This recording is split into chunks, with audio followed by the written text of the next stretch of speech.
सारिका पासवान जी जो थी, उनके ऊपर जिस तरह से आशुतोष कुमार ने जिस तरह से लिखा, तो और उनके साथ जो इनके बीजेपी के लीडर्स हैं वो फोटोज़ खिंचवा रहे हैं, प्रधानमंत्री मोदी जी के भी फोटो उनके साथ हैं।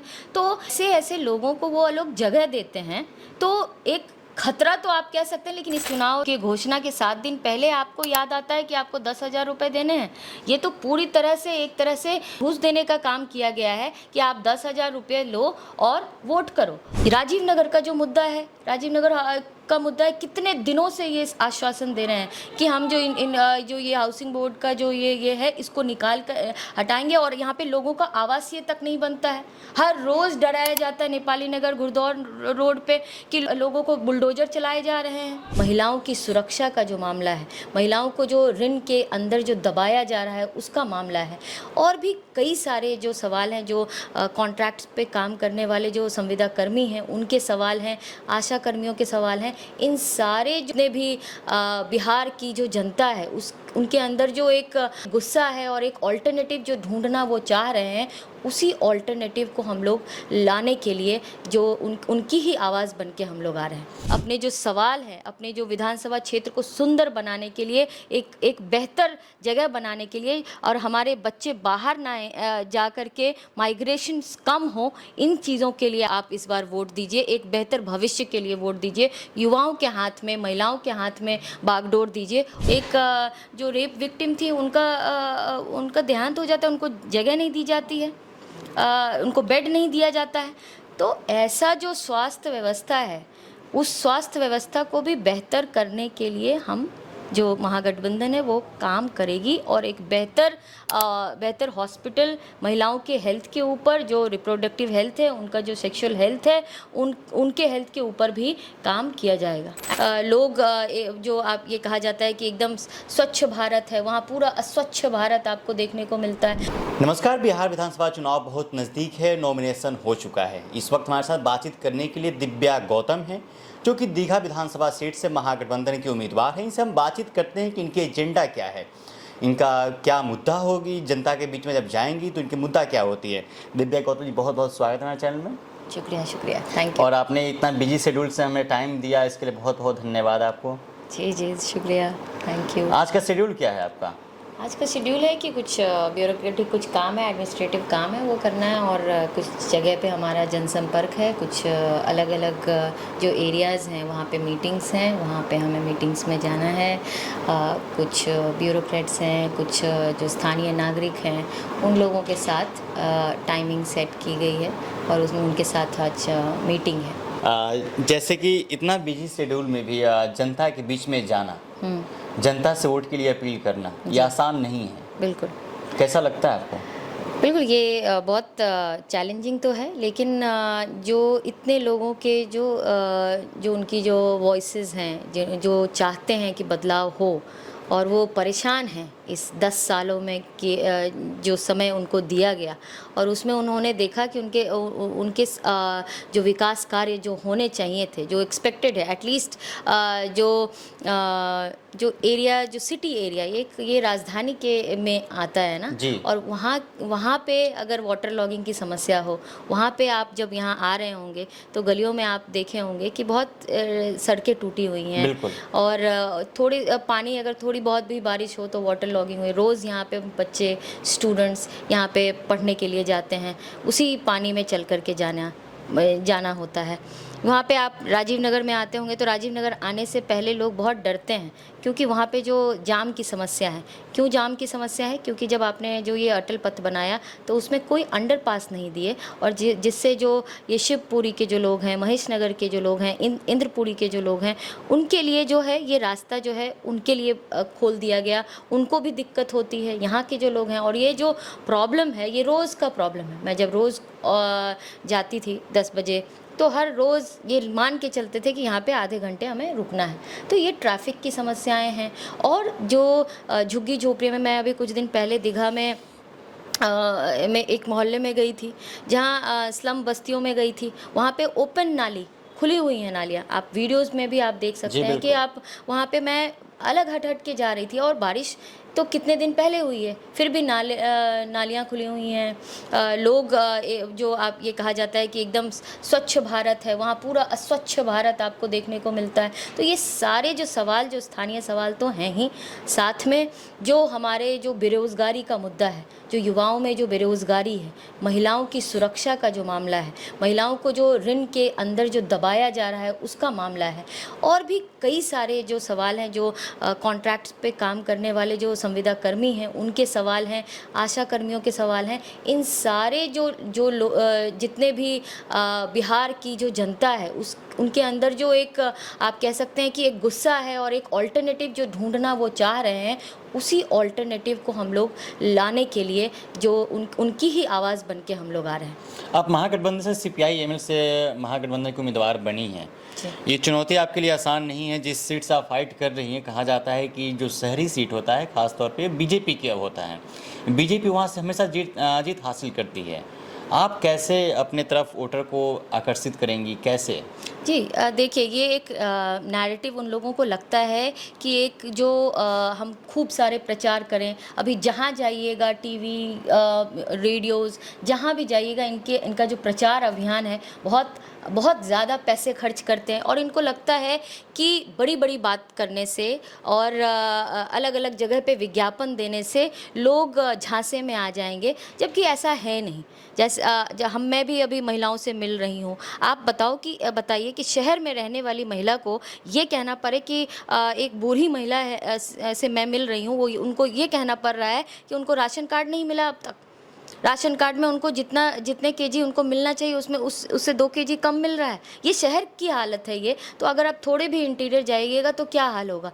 तो मैं ये कह रही हूँ कि ये जो वो लोग सोच रहे हैं कि शहर के ही लोगों को ये जल जमाव भी फेस करना पड़ रहा है। रोज़ वो ऑफिस जो जाते हैं, गाड़ियों से जो जाते हैं, घंटों अपने बच्चों को लेकर के धूप में ट्रैफिक में फंसे रहते हैं। तो इनका जवाब अगर वो चाहते हैं कि बस वो विज्ञापन करने से, अंग्रेज़ी, हिंदी और इन सब में विज्ञापन अलग अलग जगह करने से और IT सेल खोल लेने से वो जीत जाएंगे, तो वो इस मुगालते में ना रहें, और उनको बहुत अच्छे से समझ में आ जाएगा 6 तारीख को। आप जिस पार्टी से आती हैं, CPI-ML से, उस पार्टी के पास IT सेल भी उतना स्ट्रॉन्ग नहीं है, प्रचार प्रसार भी नहीं है, तो जनता के बीच में कैसे अपना संदेश पहुंचाइएगा आप लोग? क्या उसके लिए उपाय कर रही हैं आप? जी आप बताइए कि हमारे पास पैसे नहीं हैं, हमारे पास IT सेल नहीं है, फिर भी चंदे के पैसे से चुनाव लड़ी जाती है आप लोग की पार्टी में। और ये लोग सोचते हैं कि हम पैसे फेंक करके उनसे वोट खरीद लेंगे। तो यहाँ जो हमें लोग वोट भी देते हैं और हमें चंदा भी देते हैं और खुद से फ़ोन भी करते हैं। आप जैसे पत्रकार, आज मैंने आपको बुलाया नहीं, आप खुद हमसे मिलने आए, मैं आभार व्यक्त करती हूँ। इसी तरह से कई सारे लोग जो हैं, वो पत्रकार की जो कम्युनिटी हो, कलाकार की जो कम्युनिटी हो, सब कोई जितने भी अगर आप बोलें, वो एक जानते हैं कि एक संघर्ष करने वाली जो पार्टी है वो किस बात को लेकर के आ रही है। मैं जब इन बातों को कह रही हूँ, या हमारी पार्टी जब किसी मुद्दे को लेकर के लोगों के बीच में जाती है, तो हम पैसे दे करके कभी छपवाते नहीं हैं। जो छपवाने का काम किया जाता है, लोग हमारे बीच हमारे काम की वजह से आते हैं, हमारा ट्रैक रिकॉर्ड की वजह से आते हैं। तो हम यही जानते हैं, हमारे पास अपनी आवाज़ है, अपना काम है, और हम जो दीघा की जो जनता है, हम उनसे यही कहेंगे कि दीघा की बेटी को एक बार चांस दे करके देखिए कि अगर जो भी उनके मुद्दे हैं, अगर मैं उनके साथ खड़ी नहीं रही 5 साल तक, तब वो हमसे अगले 5 साल में भी बात कर सकते हैं, क्योंकि मैं यहाँ पे 25 साल से रह रही हूँ, मेरी पढ़ाई लिखाई सब कुछ यहीं हुई है। लेकिन हम आज तक संजीव चौरसिया जी को कभी देखे नहीं, आज तक नहीं देखा है मैंने। और भी मैं बस ये मेरी बात नहीं है, और भी जो लोग आप देखेंगे वो कभी भी किसी इशू को लेकर के लोगों के बीच में नहीं जाते हैं। तो ये बहुत बड़ी समस्या। आप पीछे में देखिए, नाला रोड, उसमें नाम लिख दिया गया, इतने जिनका इतना बड़ा कंट्रीब्यूशन कला क्षेत्र में हो, उनके नाम पे आप नाले के ऊपर एक बोर्ड लगा देते हैं, बोर्ड भी टूटा फूटा, और वहाँ पे नाले खुले हुए हैं, रोज़ उसमें कोई ना कोई एक्सीडेंट्स होते हैं। तो राजीव नगर का जो मुद्दा है, राजीव नगर का मुद्दा है, कितने दिनों से ये आश्वासन दे रहे हैं कि हम जो ये हाउसिंग बोर्ड का जो ये है, इसको निकाल कर हटाएंगे, और यहाँ पे लोगों का आवासीय तक नहीं बनता है। हर रोज़ डराया जाता है नेपाली नगर गुरदौर रोड पे कि लोगों को बुलडोजर चलाए जा रहे हैं। तो इन सब सारे सवालों का जवाब जो है वो मांगेगी। जो ये हिंसा की जो राजनीति करते हैं, घृणा की जो राजनीति करते हैं, उसके खिलाफ एक प्यार की राजनीति, एक कर्मठ आप कह सकते हैं कि काम की राजनीति हम करना चाहते हैं। आप क्या दिव्या जी, आप देखी होंगी पिछले बार जब वही नेपाली नगर की जो बात कर रही हैं आप, वहाँ पे पिछले बार कितने मकानें तोड़ दी गई थी। मतलब काफ़ी लोग रो रहे थे, बिलख रहे थे, उनको कोई मतलब आशियाना नहीं मिला दोबारा उनको रहने के लिए। जी, यही सवाल हैं कि जो लोग वहाँ पे घर बना करके रह रहे हैं, उनके घर तोड़े जा रहे, छोटे काम करने वाले कर्मचारी, बहुत घरों में काम करने वाले, उनके छोटे छोटे घर थे, उनके ऊपर बुलडोजर चलाया गया। हर बार अगर आप कभी भी अगर यहाँ पे कोई ढलाई होता है तो पैसे मांगे जाते हैं। भ्रष्टाचार का तो आप बिना पैसे खिलाए हुए आप यहाँ पे घर नहीं बना सकते। तो ये सारी समस्याएं मैं आज से नहीं देख रही हूँ, मैं बचपन से यहीं रह रही हूँ। 6th क्लास से मेरी बुआ ने मुझे यहाँ लेके आई हैं और मैं तब से यहाँ जो इश्यूज़ थे उनको अब तक जो है वो कोई चेंज नहीं हुआ है। लोग चाहते हैं कि बदलाव हो, वो चाहते हैं, ऑल्टरनेटिव ढूंढ रहे हैं और उसी ऑल्टरनेटिव को लेकर के हम आना चाहते हैं। एक स्वच्छ, एक बेहतर राजनीति जिसमें महिलाएं हों, युवाओं की आवाज़ हो, महिलाओं की आवाज़ हो, इन सारे मुद्दों को लेकर के हम आना चाहते हैं। महिलाओं के लिए राजनीति में आना आसान नहीं है, आपके लिए कैसा है? देखिए, मेरे लिए जैसे आपने कहा कि चैलेंजेस तो हैं। महिलाएं जैसे ही राजनीति में आएंगी, उनके ऊपर उनके काम से ज़्यादा उनके अलग चीज़ों के ऊपर बात ज़्यादा होती हैं। उनके ऊपर तरह तरह के आरोप लगाए जाएंगे, पर्सनल अटैक्स होते हैं, कई सारी चीज़ें होती हैं। जैसे अभी आप सारिका पासवान जी जो थी, उनके ऊपर जिस तरह से आशुतोष कुमार ने जिस तरह से लिखा, तो और उनके साथ जो इनके बीजेपी के लीडर्स हैं वो फोटोज़ खिंचवा रहे हैं, प्रधानमंत्री मोदी जी के भी फोटो उनके साथ हैं। तो ऐसे लोगों को वो लोग जगह देते हैं, तो एक खतरा तो आप कह सकते हैं। लेकिन इस चैलेंजेस के कारण जो सारिका पासवान जैसी महिलाएं हैं, जो एक आप कह सकते हैं टॉर्च बियरर हैं, जो ऐसी जो मार्जिनलाइज्ड कम्युनिटी से आती हैं और अपनी बातों को बहुत सशक्त तरीके से रखती हैं, तो हम चाहेंगे कि ऐसी महिलाएं और आएँ, ताकि जो नई यंग जनरेशन्स हैं, जो जेनजीज हैं, उनको भी लगे कि ये बस बूढ़ों का काम नहीं है पॉलिटिक्स करना। आपका, मेरा, सबका काम है कि इनसे सवाल उठाना और उनके साथ उनको विधानसभा में भी जाने का काम हमारा ही है। बस वो लोग चाहते हैं कि हम लोग उससे दूर रहें, महिलाएं दूर रहें, युवा दूर रहें, उनके प्रश्न दूर रहें और वो भी दूर रहें, वो सवाल ना उठाएं। तो ये अब समय वो चला गया है कि वो दकियानूसी सोच के साथ अगर चुनाव में चाहते हैं कि वो कुछ डर दिखा करके, कुछ इस तरह की गोलबंदी करके, तो वो ऐसी गोलबंदी से अब नहीं होने वाला है। वो चीज़ें ध्वस्त होने वाली हैं। हर तबके की महिलाएं, हर तबके के युवा जानते हैं कि उनके लिए सही क्या है और किनको वो सरकार में लाना चाहते हैं। आप लगातार महिला सशक्तिकरण की बात करती हैं, महिलाओं की तरफ खास तौर पे आपका झुकाव ज़्यादा होता है आपकी उस साइड में, और नीतीश कुमार महिला सशक्तिकरण को लेकर बहुत मतलब उत्सुक रहते हैं, जागृत रहते हैं, लगातार महिलाओं के लिए काम भी करते हैं। इतना सारी योजनाएं दी जा रही है, भी महिलाओं के खाते में 10-10 हज़ार रुपया दिया जा रहा है उनको रोजगार करने के लिए, महिला सशक्तिकरण को बढ़ावा देने के लिए। देखिए, 10,000 रुपये जो ये रोजगार करने की जो बात हो रही है, क्या वो 7 दिन पहले चुनाव जो के घोषणा के 7 दिन पहले आपको याद आता है कि आपको 10,000 रुपये देने हैं? ये तो पूरी तरह से एक तरह से घूस देने का काम किया गया है कि आप 10,000 रुपये लो और वोट करो, और 10,000 रुपये वो उनको रिटर्न भी करना होगा। बहुत सारी जो हमारी जो स्टूडेंट्स हैं, उन्होंने स्टूडेंट क्रेडिट कार्ड लेकर के पढ़ाई किए, पढ़ाई करने के बाद उनको जॉब नहीं मिला और फिर उनको अभी नोटिस भेजा जा रहा है कि आप पैसे भेजिए, पैसे दीजिए, बैंक की तरफ से नोटिस आ रहा है उनको।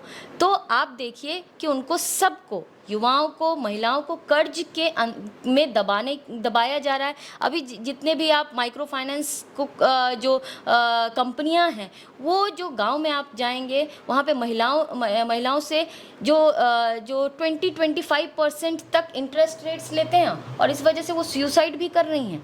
तो अगर वो सोच रहे हैं कि 10,000 रुपये बांट के हम उनके मुद्दों को साफ कर देंगे, ख़त्म कर देंगे, कि उनको जो ये ऋण के अंदर दबाया जा रहा है, उनको जो एक बेहतर सुरक्षित जो सूबा मिलना चाहिए, जो एक स्टेट मिलना चाहिए, वो नहीं है। अभी भी आज मैं न्यूज़पेपर में पढ़ रही थी कि धनवरवा में एक लड़की के साथ गैंग रेप हुआ है जी। तो इन मुद्दों को लेकर के कोई सवाल तो उठाए जाएंगे। बस एक लॉलीपॉप दिखाने से महिलाएं, युवा उनके खुशफहमी में वो नहीं आ सकते, वो उनसे सवाल ज़रूर करेंगे और वो चाह रहे हैं कि 10,000 रुपये लेके देके इन चीज़ों को हम डाइल्यूट कर दें। लेकिन उन्होंने कहा था, जब सोशल इकोनॉमिक जो सेंसस हुआ था उसमें आया था कि जो परिवार बीपीएल फैमिली है उसको 2 लाख रुपए दिए जाएंगे। 2 लाख की जगह 10,000 रुपये चुनाव के वक्त दिया जा रहा है, और ताकि उनके वोट खरीदे जाएं। तो इस बार वोट खरीदने से काम नहीं चलेगा। वो वोट वहाँ पे जब जाएंगी तो वो कहाँ दबाना है बटन, 3 तारा पे बटन दबाना, वही 3 तारा पे ही बटन दबने वाला, और महागठबंधन ही जीत के आने वाली है। बिहार के लगभग 60 से 65% जो महिलाएं हैं एनीमिया की शिकार हैं जी। अगर मान लीजिए आपको मौका मिलता है उनके लिए काम करने के लिए, तो आप कैसे कीजिएगा? जी, बहुत ही सही सवाल आपने पूछा कि जो महिलाएं जो हैं वो एनीमिक हैं, उनकी जो रिप्रोडक्टिव हेल्थ है वो बहुत सीरियस इशू है। लेकिन यहाँ पे देखिए, कम्युनिटी हेल्थ सेंटर आपको कहीं मिले तो आप यहाँ से जाते हुए आप देख लें, कहीं पे भी है। PHCs का क्या है, इवन आप जो ये PMCH है वहाँ ही जा कर के देखिए कि हाथ में अभी कुछ दिन पहले ही एक जो रेप विक्टिम थी उनका देहांत हो जाता है, उनको जगह नहीं दी जाती है, उनको बेड नहीं दिया जाता है। तो ऐसा जो स्वास्थ्य व्यवस्था है, उस स्वास्थ्य व्यवस्था को भी बेहतर करने के लिए हम जो महागठबंधन है वो काम करेगी, और एक बेहतर हॉस्पिटल महिलाओं के हेल्थ के ऊपर, जो रिप्रोडक्टिव हेल्थ है, उनका जो सेक्सुअल हेल्थ है, उनके हेल्थ के ऊपर भी काम किया जाएगा। And this is very very serious issue. Anaemic हैं, उनको जो आप यहाँ पे देखिए, अगर महिलाएं अगर पीरियड आ जाएं तो क्या यहाँ पे आपको कहीं सैनिटरी पैड्स का भी एक जो इस तरह से ATM मशीन होता है वो भी होना चाहिए। बिल्कुल, कि अगर वहाँ पे लोग किसी से बात नहीं कर सकते हैं, कोई ऐसा तो जगह होना चाहिए जहाँ से आप ले सकें। यहाँ पे कोई forget about this sanitary napkin। आप यहाँ पे अगर मैं बाहर घूम रही हूँ, अगर मैं अभी चुनाव प्रचार के लिए जाऊँगी, तो अगर मुझे लगेगा कि मुझे वॉशरूम जाना है तो मैं किसी अपने जो लोग हैं उनसे बोलूँगी कि क्या मैं आपके वॉशरूम यूज़ कर सकती हूँ। लेकिन यहाँ पे आप कहीं पे भी देख लो, पब्लिक टॉयलेट्स नहीं है। महिलाएं जो हैं रोक करके रखती हैं, इस वजह से उनका जो हेल्थ है वो भी असर पड़ता है, स्टोन्स और ये सारी चीज़ें हो रही हैं। तो ना पब्लिक टॉयलेट्स है, ना फिर ड्रिंकिंग वाटर फैसिलिटी। आप कहीं पे भी जाओ, धूप में गर्मी में कहीं भी जाओ, क्या आप बिना 20 रुपये खर्च किए आप पानी पी सकते हैं? नहीं पी सकते हैं। यहाँ पे जो महिलाएं जो सब्ज़ी बेचती हैं, ठेले पे सामान बेचती हैं, सुबह शाम से बैठती हैं, रात तक बैठी रहती हैं, क्या उनको वॉशरूम नहीं जाने की ज़रूरत पड़ती होगी? वो कहाँ जाती हैं? कभी किसी ने पूछा? कहीं पे भी आप वॉशरूम देखें? तो ये बहुत सारे सवाल हैं, और आप लोगों ने जो बात कही है, इन सारी चीज़ों को लेकर के we are going to work for it. हम लोग इस पर काम ज़रूर करेंगे। दिव्या जी, देखा जाए कि वॉशरूम की जब बात की आप, तो जो मेल होते हैं कहीं भी चले जाते हैं, लेकिन महिलाएं तो अक्सर नहीं जा पाती हैं, संकोच करती हैं, और पब्लिक में कहाँ जाएंगी वो करने के लिए। तो क्या उसके लिए मान लीजिए अगर आप यहाँ से विधायक बन जाती हैं दीघा विधानसभा सीट से, तो दीघा में ये सब फैसिलिटी आप उपलब्ध करा पाएंगे? जी बिल्कुल। जो ये रेडी पट्टी वाले जो एरियाज़ हैं जहाँ पे महिलाएं और जो हमारे दुकानदार साथी हैं जो कि यहाँ पे सामान बेचते हैं, और उनसे ही पूरा जो यहाँ का इकोनॉमी है वो चलता है, उनके लिए हम चाहेंगे कि जो मार्केट एरियाज़ हैं वहाँ पे पब्लिक टॉयलेट्स हों, और साथ में ड्रिंकिंग वाटर फैसिलिटी हो, वहाँ पे पानी पीने की सुविधा हो, ताकि महिलाएं जो हैं, महिलाएं, जो युवा, जो भी लोग, जो यहाँ की जनता हैं, वो उनके पास ड्रिंकिंग वाटर हो, पीने के लिए स्वच्छ पानी। ये सबका अधिकार है कि अगर कोई बाहर काम कर रहा है, बाहर सब्जी बेच रहे हैं उनको भी ड्रिंकिंग वाटर, उनके लिए 20 रुपये खर्च करके, उनके पास नहीं है पैसे, अगर 20 रुपये खर्च करके पानी पीने तो वो बिना पैसे के, जो यहाँ 5 रुपये दे करके 10 रुपये दे करके जो लोगों को हर चीज़ में, किसी भी आप पार्क में जाओ 20-20 रुपये 25-25 रुपये वो लोग चार्जेस रखते हैं। तो वो चीज़ें भी क्या होता है इससे कि जो लोग दे सकते हैं वही अंदर जाएं, और वो क्या कहते हैं कि हम सफाई के लिए, क्या उनके पास फंड्स नहीं आते हैं? अभी हमारे सारे विधायक जो भी विधायक हैं सबने रिपोर्ट कार्ड ये किया, रिलीज़ किया। इनका क्या रिपोर्ट कार्ड है? इन जितने भी आप उसमें पार्क में जाएंगे उसमें पैसे लिए जाते हैं।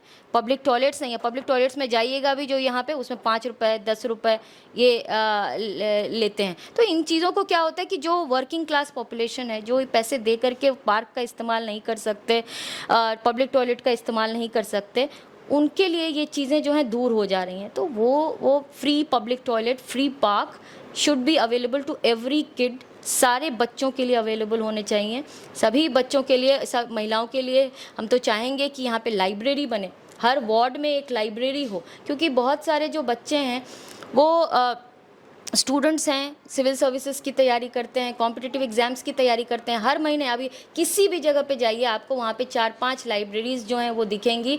वहाँ पे वो 1000 रुपये 1500 रुपये बस बैठने के लिए देते हैं, क्योंकि उनके पास घर नहीं है जहाँ पे वहाँ वो बैठ सकें, आराम से शांति से पढ़ सकें। तो एक लाइब्रेरी तो हर वार्ड में एटलीस्ट होने चाहिए, और जहाँ पे बच्चे पढ़ सकें शांति से, कुछ किताबें हों, अच्छी किताबें हों जो वहाँ पे पढ़ाई कर सकें। और अभी टाइम देखिए कितना बज रहा है, 11:15, और अभी ये आए हैं कचरा उठाने के लिए। हमारे जैसे जो काम करने वाले लोग हैं 9 बजे घर से निकल जाते हैं, हमारे कचरे कहाँ जाएंगे? क्या सुबह में ये गाड़ियाँ नहीं आ सकती? यहाँ जो जाइएगा हर जगह कचरा फैला हुआ है। किस तरह की सफाई, किस तरह का स्वच्छ भारत? इस सारे सवाल हैं जिसके ऊपर हम लोग दिव्या जी, इससे रिलेटेड कुछ और भी सवाल हो सकता है हमारे पास। जैसे कि अगर हम जब निकलते हैं शाम के टाइम में तो देखते हैं शाम के टाइम में कचरा उठता है, उस टाइम पे ट्रैफिक की समस्या बहुत ज़्यादा बढ़ जाता है। क्या ये सब जितने भी कचरा उठाने वाले मतलब हैं, जो स्टाफ हैं, जो वर्कर्स हैं, ये लोग 7 बजे से पहले या रात में फिर से नहीं उठा सकते हैं ये लोग? बिल्कुल किया जा सकता है, लेकिन वो हो नहीं रहा है, और उनकी भी समस्याएं हैं। वो जो काम कर रहे हैं उनको भी ठेके पे रखा जाता है। अगर किसी चीज़ को लेकर के बात उठेगी, अगर हम किसी बात को अभी अगर मैं जा कर के कंप्लेन करूँगी तो इस पे काम नहीं होगा। क्या होगा कि इनको जो है इनको हटा दिया जाएगा। बात समझ रहे हैं कि मेन जो मुद्दा है उसके ऊपर नहीं काम होगा। जो लोग जो कमज़ोर हैं उनको हटा करके अपनी बात ख़त्म कर ली जाएगी। अरे तो ये नहीं आया है, बाकी जगह आते होंगे। तो ये जो कॉन्ट्रैक्चुअलाइजेशन है ना सारी चीज़ों का, तो उससे डरते भी हैं लोग। जितने भी एम्प्लॉय हैं, जितने भी लोग हैं जो असहमत होते हैं, जिनको लगता है कि बदलाव चाहिए, लेकिन अब जो है वो यूनियन नहीं है, ना अपनी बात रख सकते हैं। अगर आपके पास कॉन्ट्रैक्ट है, आपको पता है कि 2 महीने में कॉन्ट्रैक्ट आपके ख़त्म होने वाले हैं, तो फिर आप किसी बात पे बात नहीं उठाइएगा। आपको डर रहेगा ना कि अगली बार अगर मेरा कॉन्ट्रैक्ट रिन्यूअल नहीं हुआ तो मेरे बच्चे, मेरा घर कैसे चलेगा? तो इन सारे सवाल समय बहुत कम है हम लोग के पास। प्रधानमंत्री एक नारा दिए थे, बेटी बचाओ बेटी पढ़ाओ। क्या बेटियां बच रही हैं? क्या बेटियां पढ़ पा रही हैं? बेटी को बचाना उन जैसे लोगों से पड़ रहा है। उनकी पार्टियों में जो ऐसे लोग हैं जो इस तरह से छीटाकसी करते हैं महिलाओं पे, दलित महिलाओं पे अत्याचार हो रहा है, महिलाएं सुरक्षित नहीं हैं, पब्लिक लाइट्स जो हैं वो अवेलेबल नहीं है, तो यहाँ बचाना उनसे पड़ रहा है। प्रधानमंत्री उन लोगों को आशीर्वाद देते हुए नजर आते हैं। बिल्कुल आशीर्वाद, आप तो देखें कि आशुतोष कुमार जैसे लोगों को आशीर्वाद देते हुए, और ऐसे लुम्पेन एलिमेंट्स भरे पड़े हैं जो कि महिलाओं का सम्मान नहीं करते, उनको ये अपने पार्टी में जगह देते हैं, उनको आगे पहुंचाते हैं। तो इन्हीं सब चीज़ों को जनता भी देख रही है, और इसका जवाब में ये यहाँ पे जो दीघा विधानसभा है उसमें बदलाव लाएंगे। वो दीघा की जो बेटी है उसको वहाँ इस बार लाएंगे। दिव्या जी, छात्र राजनीति से यहाँ तक का सफ़र कैसा रहा आपका? बहुत ही चैलेंजिंग रहा। शुरुआत तो बहुत पहले हो गई थी, जब कॉलेज में थे तो शुरुआत मेरे डिपार्टमेंट से ही हो गई कि कुछ भी चीज़ें दरभंगा हाउस से नहीं पटना कॉलेज पटना मास कॉलेज, कम्युनिकेशन अच्छा। डिपार्टमेंट। तो वहाँ पे जब भी मैं कुछ भी चीज़ें सही नहीं देखती हूँ तो मुझे लगता है कि इस पे कोई तो बात होनी ही चाहिए। तो हमारे यहाँ पे ना न्यूज़पेपर ना स्टूडियो, जर्नलिज्म, आप तो जर्नलिस्ट हैं, आप तो जानते हैं कि कितनी ज़रूरत होती है कि मेरा भी एक वहीं से कंप्लीट हुआ है। एडिटिंग सेटअप कितना ज़रूरी है, अच्छे टीचर्स कितने इम्पॉर्टेंट हैं, एक स्थायी टीचर्स होने चाहिए, स्थायी एक डिपार्टमेंट होना चाहिए।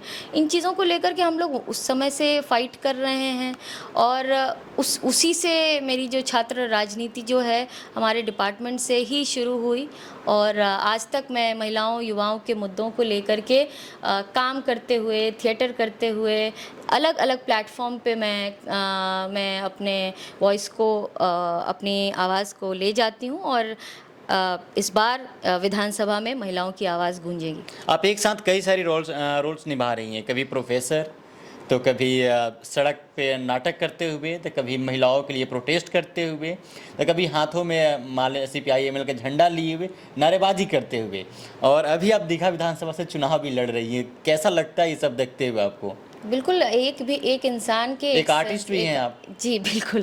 तो ये एक आप कहते हैं, मुझे ऐसा लगता है कि जहाँ जिस समय में मेरा जो रोल होना चाहिए, घर में मेरे पिताजी हैं, मेरे सिंगल पेरेंट्स हैं, मेरी माँ नहीं है, तो एज अ डॉटर मुझे उनका ख्याल रखना होता है, मैं उनके साथ रहती हूँ। तो मेरे घर में मेरे अलग रोल्स एंड रिस्पॉन्सिबिलिटी हैं, बाहर अलग रिस्पॉन्सिबिलिटी। तो मेरा यही रहता है कि मैं जिस रोल में जब भी रहूं, अगर बच्चे के साथ रहूं तो मैं पूरा समय उनको दूं, जितना समय है मेरे पास।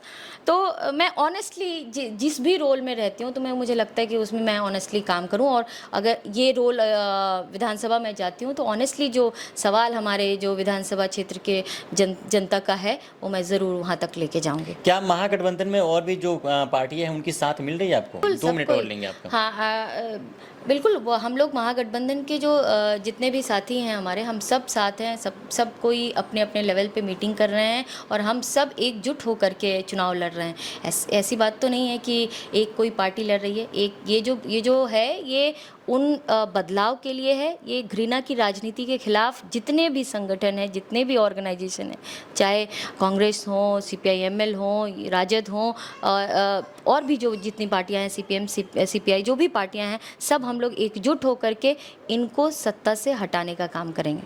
क्या संदेश देना चाहिएगा बिहार वासियों और दीघा वासियों के लिए आप, और युवाओं के लिए खास तौर पे? मैं यहाँ के जो युवा हैं, यहाँ के जो दीघा विधानसभा की जो जनता है, मैं उनसे यही कहना चाहूँगी कि बदलाव के लिए वोट कीजिए, एक नई आवाज़ को लेकर के आइए, युवाओं को लेकर के आइए, और बेरोज़गारी पे वोट कीजिए, महिलाओं की सुरक्षा पे वोट कीजिए, अपने जो सवाल हैं, अपने जो विधानसभा क्षेत्र को सुंदर बनाने के लिए, एक बेहतर जगह बनाने के लिए, और हमारे बच्चे बाहर ना जा कर के माइग्रेशन कम हो, इन चीज़ों के लिए आप इस बार वोट दीजिए। एक बेहतर भविष्य के लिए वोट दीजिए, युवाओं के हाथ में, महिलाओं के हाथ में बागडोर दीजिए, और देखिए कि वो 10 साल और आने वाले 10 साल में क्या डिफरेंस है वो आपको दिखेगा। धन्यवाद हमसे बातचीत करने के लिए। शुक्रिया। हमारे साथ दिव्या गौतम जी थी, जिन्होंने साफ तौर पे खुलकर बात किया और कई सारी मुद्दों पे इन्होंने बात किया, और आगे भी हम लोग बात करेंगे। कई सारी सवाल अभी भी हमारी